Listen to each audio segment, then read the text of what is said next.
finally a big screen. And then I saw all the channels, and there were 8 channels on the scope, which is plenty for anything I can think of. And then the digital channels were also wonderful to have. And the fact that you can put digital channels on each one of those 8, that is a great feature. Being able to see all those signals means I'm going to be able to work faster. You can compare what's going on in your system from a lot of different points of view in the system. It's going to save me time, and that's always our most difficult thing, is time to market. I can just capture everything, and then I can look at all of them, and then as I start to figure out what's interesting, I can narrow it down to just what I care about.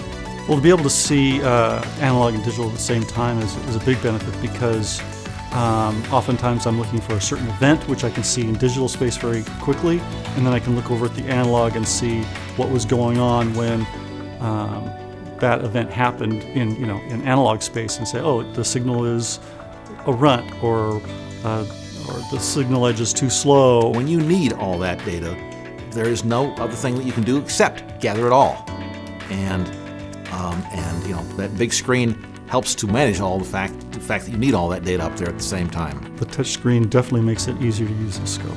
The touch screen is super responsive. It's exactly like you would expect from, now we have touch screens on everything else, and this is, big, great colors, great resolution, and responsive. So I will save time by using this scope in that, I can quickly do things. I can tap, I can zoom, I can do that. It has more functionality. I was learning faster on the scope than I usually learn a new scope. It worked like I expected the scope to work.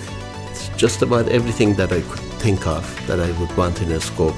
Even though it's a large scope and has a large viewing area, it doesn't take too much of a footprint.